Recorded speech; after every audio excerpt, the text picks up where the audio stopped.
नमस्कार दोस्तों, welcome back to JD education. आशा करती हूँ आप सब बहुत अच्छे होंगे और अच्छे से अपनी प्रिपरेशन कर रहे होंगे। सो गाइस, आज हम लोग प्रोफेसर राजेंद्र सिंह, जिसको कि शॉर्ट फॉर्म में रज्जू भैया यूनिवर्सिटी के नाम से जानते हैं, आपके प्रयागराज में स्थित है, के बीएड फर्स्ट सेमेस्टर के सेकंड पेपर की बात करने जा रहे हैं, जिसका नाम है psychological perspective of education, mean शिक्षा का मनोवैज्ञानिक परिप्रेक्ष्य।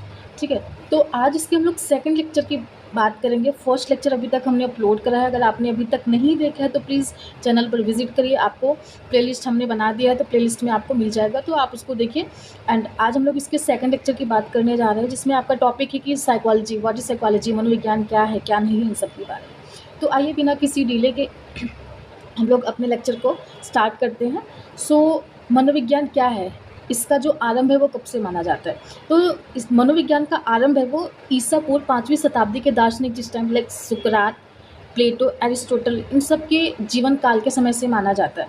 जिस टाइम पे क्या था, जिस टाइम पे इसमें बिलीव करते थे कि उस टाइम पे कोई साइंटिफिक वो नहीं था कि हम उसको दे पाते। जिस टाइम पे जब धर्म, जादू, दर्शन और विज्ञान आदि को एक विषय के रूप में देखा जाता था, तो उसी समय से ही मनोविज्ञान की शुरुआत मानी जाती है। ठीक, तो इन सब का लाइक साइंटिफिकली, लाइक प्रयोगात्मक तरीके से तो नहीं, बट थियोरेटिकल पर्सपेक्टिव से इसकी शुरुआत हो चुकी थी।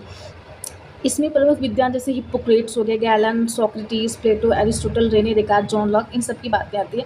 जैसे हिप्पोक्रेट्स ने अपनी क्या दी थी, जो टेम्परामेंट थ्योरी दी थी इन्होंने।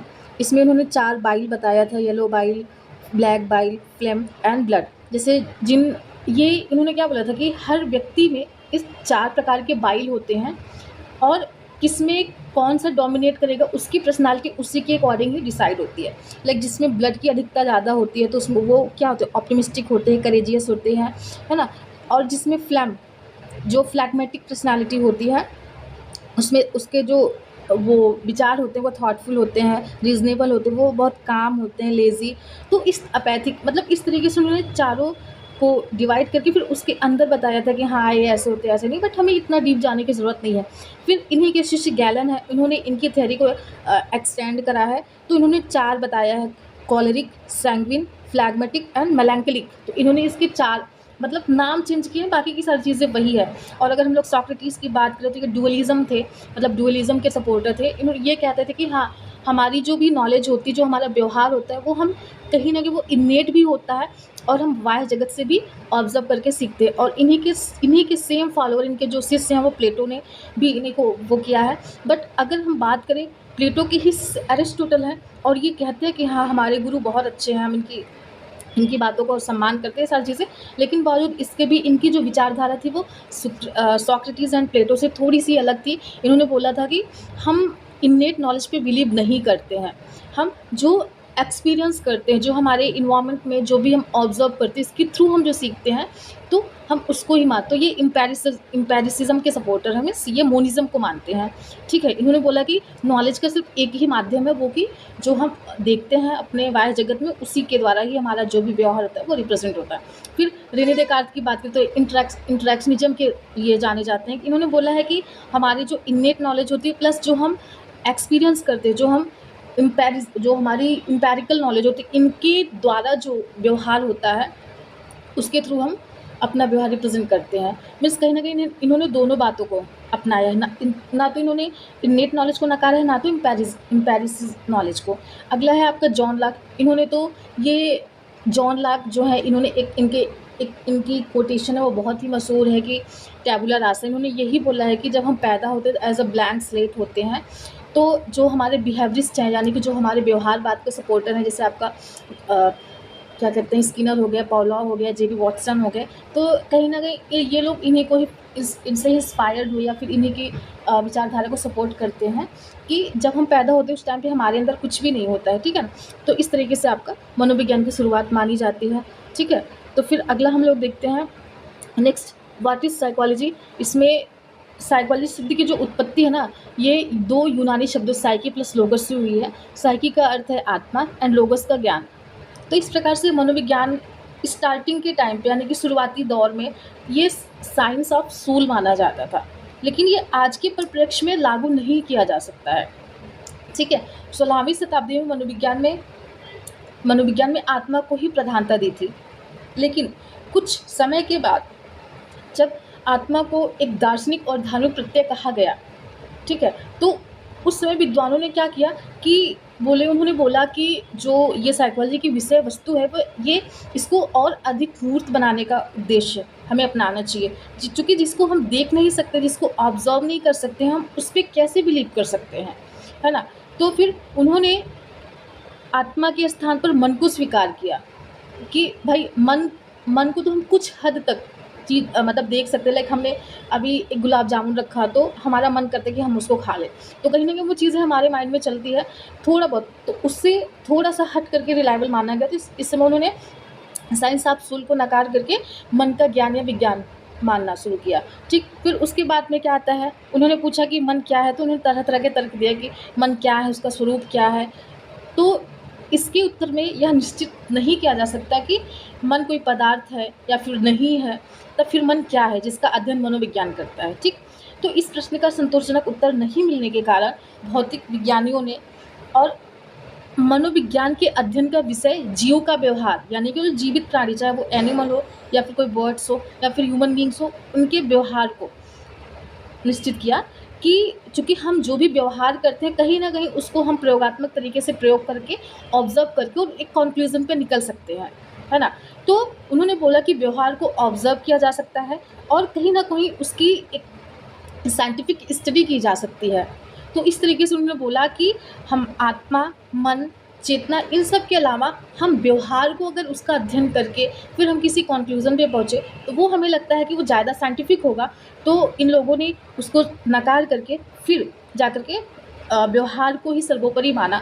तो आधुनिक समय में मनोविज्ञान को इस प्रकार से देखा जाता है कि psychology is the science of human behaviour and experience, कि मतलब जो हमारा साइकोलॉजी है ना, ये विज्ञान है किसका, ह्यूमन बिहेवियर का, और ह्यूमन के जो एक्सपीरियंसेस हैं, जो उनके अनुभव है, या हम कह सकते हैं कि scientific study of human behaviour and mental process. देखिए हमारा व्यवहार क्या है, जो हम कहीं ना कहीं अपने पर्यावरण में, अपने इन्वायरमेंट में रह के सीखते हैं और उसी को हम रिप्रेजेंट करते हैं, और जो हमारी परसेप्शन होती है, जो हमारा एक्सपीरियंस होता है, उसी के आधार पे ही तो हम व्यवहार करते हैं ना। तो इस वजह से आज के समय पे जब हमने मनोवैज्ञानिकों ने किसको, आत्मा को, मन को, चेतना को नकारा, तो उन्होंने बोला कि साइंटिफिक स्टडी सिर्फ और सिर्फ बिहेवियर की ही जा सकती है। तो उन्होंने व्यवहार को ही साइंटिफिक माना और इसी का अध्ययन करना स्टार्ट किया। तो इस प्रकार से मनोविज्ञान में मानसिक प्रक्रिया को इनके अनुभवजन्य व्यवहार की बात करते हुए, तो मनोविज्ञान में माइंड की 4 लक्ष्य बताए गए हैं, जिसमें डिस्क्रिप्शन, विवरण, अगला एक्सप्लेनेशन, इसकी व्याख्या की जा सकती है, उसके बाद पूर्वानुमान लगाया जा सकता है, उसको कंट्रोल किया जा सकता है। Like it refers to one of the field's primary goal 8 to 9 specific research methods, यानी कि डिस्क्रिप्शन इसके अलग अलग रिसर्च मेथड्स हैं जिनके थ्रू हम मतलब एक प्रायोगिक अध्ययन करके फिर जान सकते हैं, फिर उसकी हम व्याख्या कर सकते हैं कि हाँ, अगर ये व्यवहार हो रहा है तो इसके पीछे का रीज़न क्या है। अगर कोई मतलब व्यवहार है तो उसके पीछे का एक काज जरूर होगा, यानी कि कोई कारण होगा, बिना कारण के कोई व्यवहार नहीं होता है। उसके बाद हम उसका पूर्वानुमान लगा सकते हैं। लाइक जैसे अगर हमारे सामने कोई प्लेट आई खाने की, या ठीक है ना, या फिर कोई मिठाई, कोई रसगुल्ला आया, तो हम पूर्वानुमान लगा सकते हैं कि हाँ, अब मतलब सामने वाले कैंडिडेट के मुंह में पानी आएगा, तो कहीं ना कहीं हम प्रिडिक्शन भी कर सकते हैं एंड उसको कंट्रोल भी किया जा सकता है। कई बार हमने देखा ना कि लैब में जो स्टडी होती है, तो उसमें हम चूहों को या फिर बिल्ली को या फिर कुत्तों को रख करके फिर उनके व्यवहार को कंट्रोल करना भी सिखाते हैं, फिर वो सीखते हैं। तो इस तरीके से हम कह सकते हैं कि psychology is the bridge between philosophy and psychology. तो पहले तो ये सब्जेक्ट अपने आप में एक सब्जेक्ट नहीं था, ये फिजियोलॉजी का प्लस फिलॉसफी का, इन सब का एक सब्जेक्ट रहा है। लेकिन अब इस टाइम पे ये एक अपना विषय बन गया है। स्टिल ये फिलॉसफी का ही एंड फिजियोलॉजी, यहाँ पर गलत लिखा है साइकोलॉजी, यहाँ पर फिजियोलॉजी एंड फिलॉसफी के बीच में एक ब्रिज का काम करता है। ठीक, आई होप आपको समझ में आ रहा होगा। आगे हम लोग देखते हैं कि हर्मन एबिंगहॉस, इन्होंने बहुत ही अच्छी बात करी। उन्होंने बोला है कि जो साइकोलॉजी इसका जो अतीत है, यानी कि इसका जो पास्ट है वो बहुत ही लंबा है, परंतु जो इसका वास्तविक इतिहास है वो बहुत छोटा है। मीन्स वही बात है जो जब हमने देखा था कि इस टाइम पे धर्म, जादू, टोना, विज्ञान, इन सब की बातें हो रही थी, तो उस टाइम से ही मनोविज्ञान की शुरुआत मानी जाती है, लाइक आपके सुकरात, प्लेटो, अरिस्टोटल, जॉन लॉक एंड सब की। बट साइंटिफिक रूप से कब माना जाता है, जिस टाइम पे आप 1879 में आपके जो कोलकाता में लिपजिग विश्वविद्यालय में, जर्मनी के लिपजिग विश्वविद्यालय में जब लैबोरेटरी स्थापित हुई थी, तो उस टाइम से ही इसको साइंटिफिकली माना जाता है कि हाँ, अब से साइकोलॉजी की शुरुआत मानी जाती है। तो अब हम लोग इसके ब्रांचेस की बात करते हैं, ब्रांचेस ऑफ साइकोलॉजी। तो देखिए, इसके जो ब्रांचेस हैं वो कई हैं। इसमें आपकी 2 फील्ड आते हैं, एक तो बेसिक एंड दूसरा अप्लाइड। बेसिक में क्या होता है कि focus on theory and building basic knowledge, जो एक प्रकार से हमें नॉलेज के लिए रेडी करते हैं, तैयार करते हैं, या जिसके थ्रू एक थियरीज़ को बनाई जा सकती हैं, जिसमें आपका बिहेवियरल हो गया, cognitive, biological, developmental, evolutionary, personality, social, general psychology. तो ये सारी जो जिसके थ्रू हम लोग सीख पाते हैं, जिसके थ्रू हम लोग क्या करते हैं, जिसके थ्रू हम लोग एक थ्योरी को बिल्डअप कर सकते हैं, किसी को सिखा सकते हैं, ये हमारा बेसिक। बट वहीं पर अगर हम लोग अप्लाइड की बात करते हैं तो focuses on solving real world problem, यानी कि जो समाज में समस्याएं हो रही हैं उसको सॉल्व करने से रिलेटेड है, like clinical psychologist, counselling, educational, forensic, health, उसके बाद organizational, industrial, school, sport. For example जैसे हम लोग क्लिनिकल साइकोलॉजी की बात करें, ठीक, तो यहाँ पर जो साइकेट्रिस्ट होते हैं, ये कहीं ना कहीं जो क्लाइंट होता है, जो भी व्यक्ति होते हैं, वो साइकोलॉजिकली किसी न किसी तरीके से कोई ट्रॉमा होता है, इससे सफ़र कर रहे होते हैं, तो उनका ट्रीटमेंट करते हैं, उनको इनका इलाज करते हैं। लाइक काउंसलिंग साइकोलॉजी में क्या होता है कि काउंसलर होता है, वो जो बच्चे सफ़र कर रहे होते हैं, इवन वो चाहे वो मैरिटल प्रॉब्लम हो या फिर चाहे वो कैरियर की कोई प्रॉब्लम हो, इन सब से जो सफ़र करते हैं, काउंसलर क्या करता है, उनको सुनता है, फिर उनको बताते हैं कि आप ये चीज़ें ऐसे नहीं ऐसे कर सकते हैं। तो इस तरीके से वो इसको हम अप्लाइड फील्ड की कैटेगरी में रखते हैं। ठीक, आई होप आपको समझ में आ रहा होगा। एंड जहाँ पे भी आपको जो भी प्रॉब्लम होगी, प्लीज़ कमेंट बॉक्स में ज़रूर पूछेगा, ताकि हम आपकी डाउट को सॉल्व कर पाएँ। फिर अगला है major approaches of educational psychology, जो कि हमें प्रॉपर साइकोलॉजी नहीं पढ़नी है। इस पेपर का नाम यह है कि साइकोलॉजिकल पर्सपेक्टिव ऑफ एजुकेशन। तो हमें एजुकेशनल प्लस साइकोलॉजी दोनों को साथ में लेके चलना है, इसलिए हम डीप में नहीं करना चाह रहे हैं। ठीक, बस हम आपके एग्जाम के पॉइंट ऑफ व्यू से कर रहे हैं। तो पहला इसमें आता है बिहेवियरिस्टिक अप्रोच, मीन्स व्यवहारवाद जो उपागम है उसकी बात करते हैं। इसमें कौन कौन से आते हैं, JB Watson, BF. Skinner, Ivan Pavlov, EL. Thorndike, Guthrie, Hull, ये सारे आते हैं। जेबी वॉटसन, इन्हीं को ही व्यवहारवाद के बिहेवियरिस्टिक के फादर के रूप में इन्हीं को ही देखा जाता है। बी.एफ. स्किनर, इन्होंने ऑपरेंट कंडीशनिंग दी है। इवान पॉलो, इन्होंने क्लासिकल कंडीशनिंग दी है। ई.एल. थॉर्नडाइक, इन्होंने इंस्ट्रूमेंटल कंडीशनिंग दी है। ये तीनों ही आपको पढ़ना है, आपके आने वाले लेक्चर में हम इसको कवर करेंगे। फिर उसके बाद गथरी है, उसके बाद हल है। तो इन सब की हम लोग आगे चर्चा करेंगे। इनका जो मेन फोकस था वो क्या था, ओवर्ट बिहेवियर, यानी कि वह व्यवहार जिसको हम देख सकते हैं, प्लस स्टिमुलस रिस्पॉन्स कंडीशनिंग, यानी कोई स्टिमुलस होता है, कोई दीपक होता है, उसके प्रति हम अनुक्रिया कैसे करते हैं, किसी भी उद्दीपक को देख करके हमारे मन में कैसे अनुक्रिया आती है, कैसे हम व्यवहार रिप्रेजेंट करते हैं, उसकी बात करते हैं। ठीक, नेक्स्ट हमारा है आपका कॉग्निटिव अप्रोच, यानी कि संज्ञानात्मक उपागम। इसमें जीन पियाजेट की थ्योरी आती है, जे.एस. ब्रूनर की आती है, ऑसवेल की आती है, मैक्स वर्दाइमर की आती है, उसके बाद कोहलर, कर्ट लिविन, उसके बाद आपका ई.एल. टॉलमैन, है ना, इन सब की थ्योरीज आती हैं। इसमें स्पेलिंग इन्होंने गलत लिखा, क्या ही मैं बोलूँ। उसके बाद इनका जो मेन फोकस है वो cognitive process plus schema development, यानी कि व्यक्ति का जो संज्ञानात्मक प्रक्रिया होती है और जो उसको एक स्कीमा बनाते हैं। स्कीमा क्या होता है कि बहुत सारे ऐसे एक्सपीरियंसेस होते हैं जिसके थ्रू हम एक ओवरव्यू बना पाते हैं पर्टिकुलर उस सिचुएशन के लिए, वही आपकी स्कीमा होती है।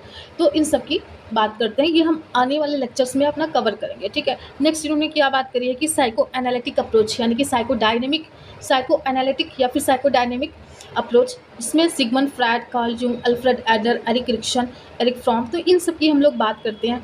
इनका जो मेन फोकस है वो अनकॉन्शियस मोटिवेशन एंड लिबिडिनल ओरिएंटेशन की इन्होंने बात करी है। अनकॉन्शियस माइंड में सबसे ज़्यादा, अगर पूरी साइकोलॉजी में अगर हम लोग बात करते हैं तो अनकॉन्शियस माइंड पर एक ही व्यक्ति है जो मेन फोकस करते हैं, वो आपके सिगमंड फ्रॉयड हैं। ठीक, कार्ल यूंग भी फोकस करते हैं, बट ये कहीं ना कहीं कलेक्टिव अनकॉन्शियस की बात करते हैं, प्रॉपर उसी की बात नहीं करते हैं। ठीक है ना, जब हम लोग अपनी थ्योरीज कवर करेंगे तो उसमें हम आपको बताएंगे, ये सारी पर्सनालिटीज़ की थ्योरीज में आती हैं। उसके बाद अगला जो है आपका ह्यूमनिस्टिक अप्रोच, यानी कि ह्यूमनिस्टिक अप्रोच मीन्स आपका, सॉरी इसकी हिंदी मुझे नहीं पता है ह्यूमनिस्टिक की क्या होती है, बट इसमें जो मेन आने वाले वो है वो आपकी Carl Rogers, Abraham Maslow, Combs, William Glasser, इन सब की थ्योरीज आती हैं। इनका जो मेन फोकस है वो personal experience and self actualization, कि हम अपने आप को कैसे एक्सपीरियंस करते हैं और अपने आप को कैसे एक्चुअलाइज कर पाते हैं।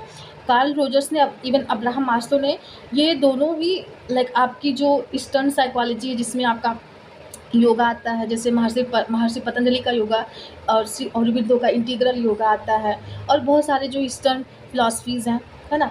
तो उसमें जैसे आपका सांख्य योग हो गया, और उसके बाद अद्वैतवाद हो गया, इन सबसे इंस्पायर हुए। उन्होंने यही बताया, ईस्टर्न साइकोलॉजी में यही तो होता है कि हम कैसे हम समाधि को प्राप्त कर सकते हैं, कैसे हम इनलाइटनमेंट को प्राप्त कर सकते हैं। उसी को ही लोग, ये उन्हीं से इंस्पायर होकर के ये उन्होंने बताया कि हमें पर्सनली अपने आप को एक्सपीरियंस करना है और हमें अपने आप को सेल्फ एक्चुअलाइज करना है। इन्होंने यहाँ तक बोला कि हर एक सिंगल पर्सन में सेल्फ एक्चुअलाइजेशन की क्या होती है, कैपेसिटी होती है, बट मैटर करता है कि कौन अपने आप को करना चाहता है, कौन नहीं करना चाहता है। ठीक, तो इस तरीके से फिर अगला हम लोग देखते हैं जो पाँचवा न्यूरोबायोलॉजी है। आज के टाइम पे इसकी बहुत ही महत्वपूर्ण भूमिका है, जिसमें आपका रेमन वाई केज़ाल है, एमसी कैनाल है, हाइडेन है, फ्लैक्सनर है।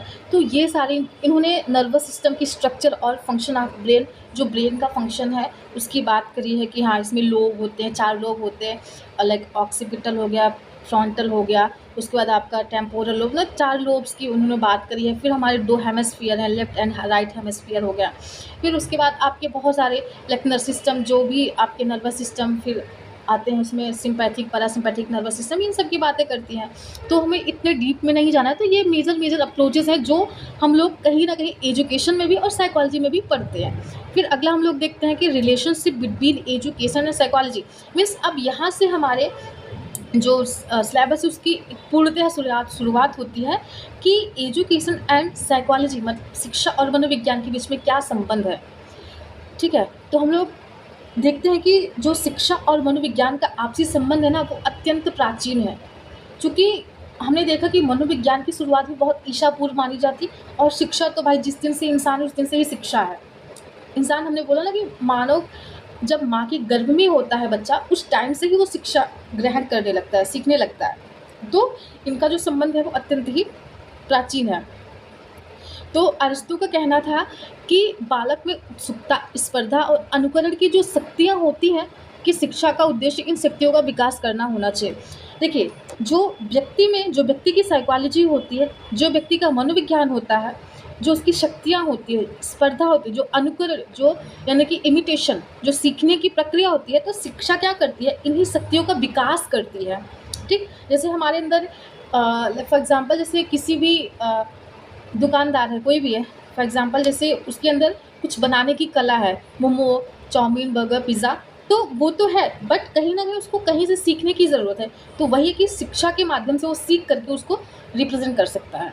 ठीक, उसके बाद है अगला, मतलब शिक्षा मनोविज्ञान सीखने एवं सिखाने की विधियों अर्थात पढ़ने एवं पढ़ाने से संबंधित है। अतः ज्ञान की 2 स्पष्ट शाखाएं हैं। इसमें शिक्षा एवं मनोविज्ञान इस प्रकार से दोनों शाखाएं जो है परस्पर आपस में घनिष्ठ रूप से संबंधित है, और मनोविज्ञान को ही आधुनिक शिक्षा का आधार माना जाता है। देखिए, अगर मनोविज्ञान को आधुनिक शिक्षा का आधार नहीं माना जाता तो फिर इस पेपर को ऐसा नाम देने की क्या ही ज़रूरत है। फिर तो एजुकेशन कह सकते थे, शिक्षा शास्त्र कह सकते थे। बट कहीं ना कहीं लोगों को लगा, यानी कि विद्वानों को लगा कि भाई इसमें अगर हम मनोविज्ञान के प्रोस्पेक्टिव से एजुकेशन को डेवलप करें तो वो ज़्यादा हेल्पफुल रहेगा बच्चों के लिए या फिर और सभी के लिए। ठीक है, तो इस तरीके से इसके बाद है वर्तमान में शिक्षा और मनोविज्ञान परस्पर रूप से एक दूसरे के पूरक हैं, यानी कि दोनों एक ही सिक्के के 2 पहलू हैं। ठीक है, तो शिक्षा मनोविज्ञान के क्षेत्र में प्रमुख शिक्षा मनोविज्ञान के नाम को शिक्षा मनोवैज्ञानिकों, गलत सब लिखा है, शिक्षा मनोवैज्ञानिकों यहाँ पर होगा,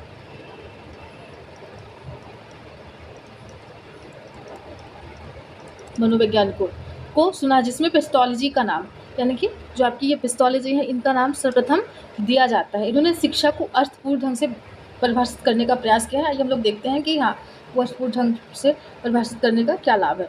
तो इन्होंने बताया कि मैं शिक्षा को मनोवैज्ञानिक बनाना चाहता हूँ। इन्होंने यही तो बोला है कि मैं शिक्षा को शिक्षा ही नहीं बल्कि मनोवैज्ञानिक बनाना चाहता हूँ, जिसके माध्यम से क्या होता है कि बच्चे के साइकोलॉजी को समझकर, यानी कि उसकी साइकोलॉजी को समझ उसके अकॉर्डिंग हमें क्या करना है, उसको सिखाना है कि बच्चा असल में क्या सीखना चाहता है, क्या उसकी कैपेसिटी है।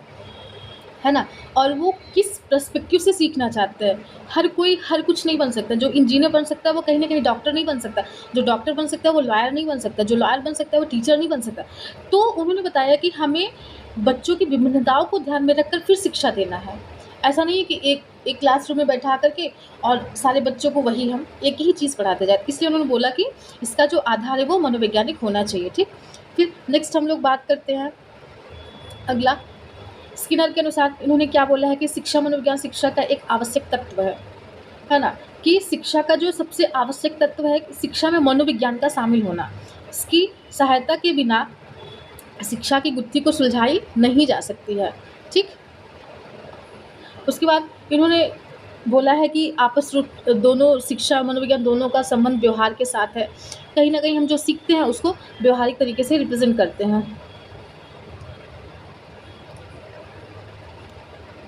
ठीक, उसके बाद है मनोविज्ञान की खोजों की शिक्षा के दूसरे पहलुओं पर गहरी छाप है। शिक्षा और मनोविज्ञान, तो ये हम आपको ये क्या कहते हैं, अगर आपको पीडीएफ चाहिए तो हम आपको प्रोवाइड कर देंगे, आप इसको समझ के अपना पढ़ लीजिएगा। तो थियरी है, इसमें समझना क्या ही है, कुल मिलाकर के बस यही करना है कि मानव व्यवहार ही शिक्षा और मनोविज्ञान को जोड़ने के कड़ी का माध्यम है। तो कहीं ना कहीं जो व्यक्ति का व्यवहार है, जो व्यक्ति का आचरण है, जो व्यक्ति का एक्सपीरियंस है, जो व्यक्ति का अनुभव है, वही शिक्षा और मनोविज्ञान को जोड़ता है।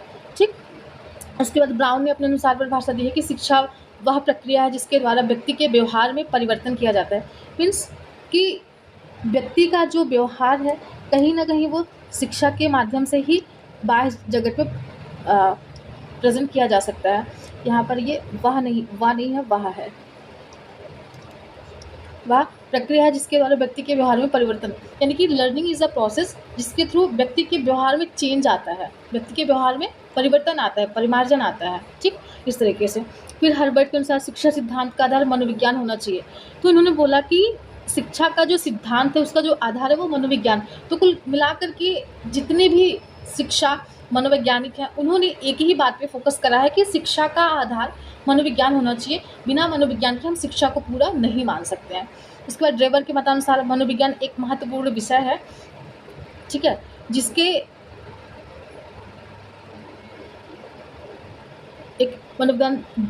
बिना मनोवैज्ञानिक विज्ञान की सहायता के हम शिक्षा की समस्याओं का समाधान नहीं कर सकते।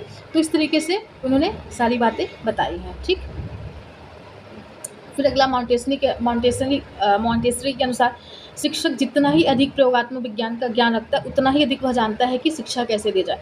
तो ये कहीं ना कहीं थोड़ी सी साइंटिफिक हमें दिखती है कि जब तक कोई भी चीज़, कोई भी ऐसी शिक्षा, कोई भी ऐसा थियरी, कोई भी ऐसा सिद्धांत, वो जब तक उसका प्रायोगिक अध्ययन नहीं किया जा सकता है तब तक हम उसको साइंटिफिक नहीं मान सकते। तो उन्होंने बोला कि शिक्षक के पास जितना ही अधिक प्रायोगिक नॉलेज होगा हम उतना ही अच्छे से बच्चों को क्या कर सकते हैं, शिक्षित कर सकते हैं। ठीक, तो इस तरीके से उन्होंने अपनी परिभाषाएं दी हैं। ठीक, फिर हम लोग अब नेक्स्ट अगला देखते हैं। अतः उपरोक्त कथनों से शिक्षा और मनोविज्ञान का आपसी संबंध स्पष्ट हो जाता है ना। इसमें दो बातें स्पष्ट होकर के आती हैं। पहली तो ये कि शिक्षा मानव व्यवहार में परिवर्तन लाती है, ठीक है ना। इसमें ये दो की पॉइंट्स हमें हाईलाइट करने हैं, वो ये हैं कि शिक्षा मानव व्यवहार में परिवर्तन लाती है और दूसरी यह मनोविज्ञान में मानव व्यवहार का अध्ययन करता है। तो कहीं ना कहीं कहने का मतलब यह है कि शिक्षा के द्वारा व्यक्ति के व्यवहार में परिवर्तन आता है और मनोविज्ञान जो है उसी व्यवहार का ही अध्ययन करता है। इस प्रकार से हम ऐसा कंक्लूजन कह सकते हैं कि शिक्षा यानी कि psychology the scientific study of human behaviour and experience, और एजुकेशन के थ्रू हम उसको डेवलप कर पाते हैं, यही इसका मतलब है।